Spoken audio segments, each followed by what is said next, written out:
అదరగొట్టే కారం రంగు రుచి ఆచి కారం పొడి. ఇండిగో సంక్షోభం ఇష్యూ సుప్రీంకోర్టుకు చేరింది. ఇండిగో విమానాల అర్ధాంతర రద్దుపై సుప్రీంకోర్టులో పిల్ దాఖలైంది. అత్యవసర విచారణ కోసం పిటిషనర్ తరపున న్యాయవాదిని కోరారు.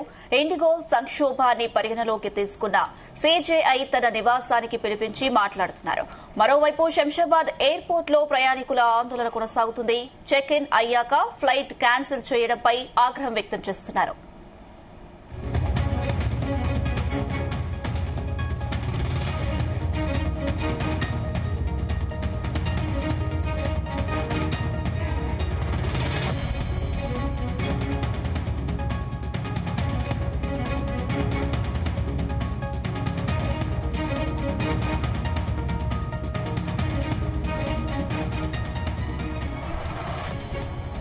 ఇండిగో సంక్షోభం వ్యవహారం సుప్రీం మెట్లెక్కింది.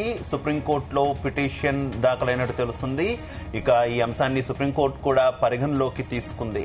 ఇప్పటికే 1000కి పైగా విమానాలు రద్దు చేయడం పట్ల ప్రయాణికులు తీవ్ర ఆందోళన వ్యక్తం చేస్తున్నటువంటి పరిస్థితి. ఇక ఇదే విషయానికి సంబంధించి మరింత సమాచారం మా చీఫ్ న్యూస్ కోఆర్డినేటర్ రాధాకృష్ణ అందిస్తారు. రాధాకృష్ణ.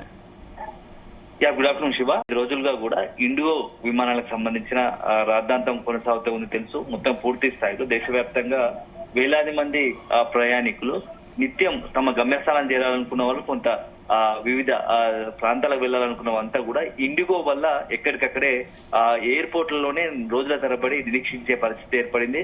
సో దాదాపుగా గత 4-5 రోజులుగా చూస్తున్నాము. సుమారు 1000కి పైగా విమానాలు, ప్రస్తుతానికి మనకు అందుతున్న సమాచారం 1200కు పైగా విమానాలను ఇండిగో రద్దు చేసింది. సో దీంతో ఒక్కసారిగా అప్పటి వరకు ఏర్పాట్లు చేసుకున్న ప్రయాణాల కోసం ఏర్పాటు చేసుకున్నటువంటి మొత్తం ప్యాసింజర్స్ అంతా కూడా వివిధ దేశంలోని ప్రధాన ఎయిర్పోర్ట్లలో పెద్ద ఎత్తున మొత్తం కూడా అక్కడ నిలిచిపోయిన పరిస్థితి.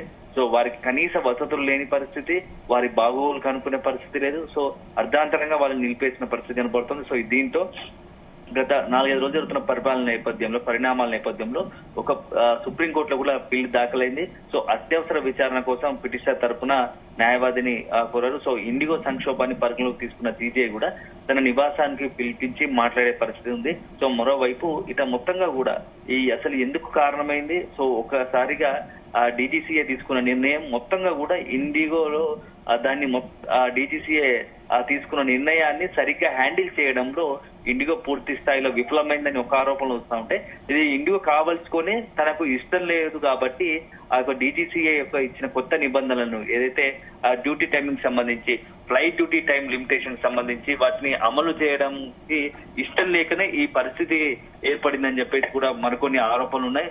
ఇట్లాంటి నేపథ్యంలో ఇప్పుడు ఈ ఎంటైర్ వ్యవహారం కూడా సుప్రీంకోర్టు చేరింది. ఇప్పటికే ఆ కేంద్రం కూడా చాలా సీరియస్ గా తీసుకుంది. హోంశాఖ మంత్రి అమిత్ షా రంగంలో దిగారు. సో కేంద్ర మంత్రి పౌర విమానయాన మంత్రి రామ్మోహన్ నాయుడుతో నిత్యం సంప్రదింపులు చెప్తూ వెంటనే ఈ యొక్క ఇష్యూను వీలైనంత త్వరగా కూడా మొత్తం కూడా సెటిల్ చేసి ప్రయాణికులను అవస్థల నుంచి ఏదైతే ఇబ్బందికర పరిస్థితులు వాటి నుంచి బయటపడేసేందుకు ఏర్పాట్లు చేయాలని చెప్పి చెప్తా ఉన్నారు. సో ఒకవైపు ఇండిగో విమానాలు రద్దు కావడంతో అక్కడ ఎమర్జెన్సీకి సంబంధించి ప్రయాణికులు ఎవరైనా ఇతరత్ర ప్రాంతాలు వెళ్ళాలనుకునే అందరూ ఆల్టర్నేట్ చూడాలని, అంటే ఇతర విమానాల సర్వీసుల కోసం ప్రయత్నాలు చేస్తూ ఉంటే టికెట్ రేట్లు విపరీతంగా ఉన్నాయి. సో ఒక చోట సాధారణ పరిస్థితిలో ఉన్న రేటుకు అదనంగా 6 నుంచి 10 ఎక్కువగా ఆ రేట్లు అమాంతం పెంచేశారు. సో దీంతో వాళ్ళకు ఇటు ఒకవైపు ఆల్రెడీ ప్రణాళిక ప్రకారం షెడ్యూల్ ప్రకారం వెళ్లాల్సిన ట్రిప్ క్యాన్సిల్ అవడము, విమానాలు రద్దు కావడంతో ఇబ్బంది పడుతున్న వారికి ఇప్పుడు ఈ యొక్క ఛార్జీలు మోత కూడా పెద్ద ఎత్తున ఇబ్బందికరంగా మారింది. సో మొత్తానికైతే ఇప్పుడు ఈ వ్యవహారం మాత్రం చాలా సీరియస్ గా మారుతోంది. సో 4-5 రోజుల్లో సెటిల్ చేస్తామని చెప్తున్నప్పటికీ అది ఎంతవరకు సాధ్యపడుతుందో మాత్రం కూడా ఆలోచించాలి. ఎందుకంటే ఎంటైర్ గా సుమారు ఇండిగో విమానం 2022 అంటే 2200 విమానాలు నడుస్తూ ఉంటాయి రెగ్యులర్ గా. సో ఇప్పుడు దాదాపు దాంట్లో 50% పైగా విమానాలు నిలిచిపోయాయి. సో ఇది ఒక రకంగా దేశంలో మొత్తం కూడా 30+ అంటే 30% పైగానే ఇండిగో విమాన సర్వీసులు నడుస్తూ ఉంటాయి రెగ్యులర్ గా. సో అట్లాంటి నేపథ్యంలో ఇప్పుడు ఈ యొక్క ఎఫెక్ట్ కలగడంతో మొత్తం దేశ విమానయాన సంస్థ పైనే కొంత ప్రభావం చూపబెట్టబోతోంది. సో ఈ నేపథ్యంలో ఇటు కేంద్ర పౌర విమానయానంతో పాటు కేంద్రం రంగంలో వీలైనంత వరకు ఈ యొక్క ఇష్యూను సార్ట్అవుట్ చేయాలని భావిస్తోంది. దాంతో పాటుగా ఇక ఇండిగో తరఫున కూడా నిత్యం క్షమాపణలు చెప్తా ఉన్నప్పటికీ దానికి సంబంధించి ఆల్టర్నేట్ గా ఆ ఏర్పాటు చేయడంలో కొంత నిర్లక్ష్యం వహిస్తుందని చెప్పేసి కూడా విమర్శలు వస్తున్నాయి. సో ఇప్పటికిప్పుడు వాళ్ళు ఇండిగో కొంత సీరియస్ గా దాన్ని ఎఫెక్ట్ పెట్టినా అది కనీసం వారం రోజులు పట్టేదాకా వారం రోజుల వరకు ఇది సెట్ కాని పరిస్థితి కనబడుతోంది. సో మొత్తంగా కూడా ఈ పరిస్థితుల కారణం ఏంటి, ఎందుకు వచ్చింది అనే దానికి పూర్తి కేంద్ర పౌర విమానయాన సంస్థ కూడా దర్యాప్తు చేపడుతోంది. సో అల్టిమేట్ గా ఏదైనా ఇలా వాంటెడ్ గా ఖచ్చితంగా ఏంటంటే డీజీసీఏ నిబంధనలకు వ్యతిరేకంగా ఇక్కడ కొంత ఇండిగోనే ఏదైనా వ్యవహరించింది అనే దానిపైన కూడా దర్యాప్తు జరుగుతున్నట్టుగా తెలుస్తుంది. సో ఈ నేపథ్యంలో ఇప్పుడు సుప్రీంకోర్టుకు సంబంధించి ఈ ఇష్యూ చేరడంతో దేశీయంగా ఎక్కువగా విమానాలు నడుపుతున్నది డొమెస్టిక్ ఎక్కువ నడుపుతుంది ఇండిగో అవ్వడం గుత్తాధిపత్యం మోనోపలి ప్రదర్శిస్తుంది అనేటటువంటి కామెంట్స్ ఎక్కువగా వినిపిస్తున్నటువంటి పరిస్థితి ఉంది కదా. ఏ రకమైనటువంటి చర్యలు ఇఫ్ ఇన్ కేసు ఇవే ఈ ఆరోపణలన్నీ నిజమైతే అటు సుప్రీంకోర్టు నుంచి కావచ్చు ఇటు పౌర విమాన శాఖ నుంచి కావచ్చు ఏ తరహా చర్యలు ఉండే అవకాశం ఉందనుకోవచ్చు?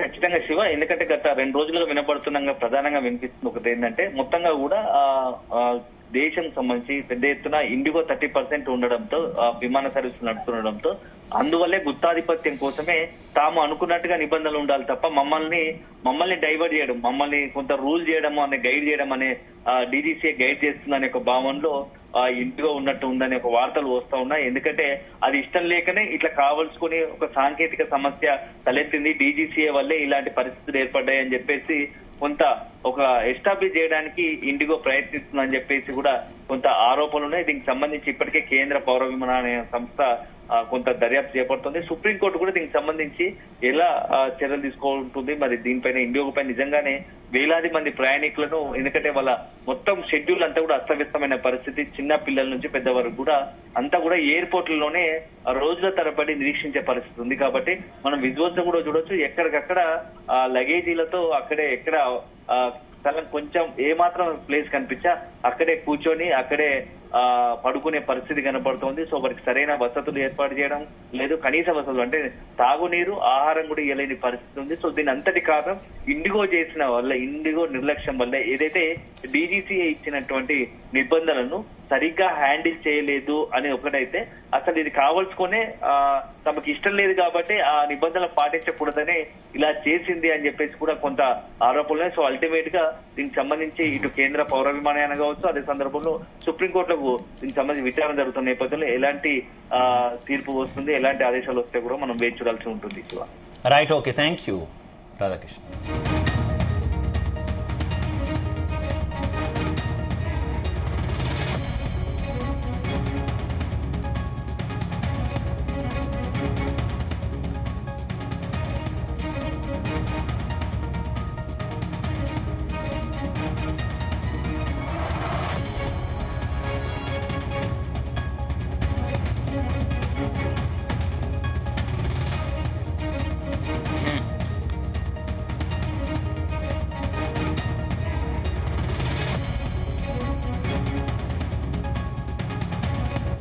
గుమగుమల వంటలే వంటలే తెరకొట్టే కారం రంగు రుచి ఆచి కారం పొడి.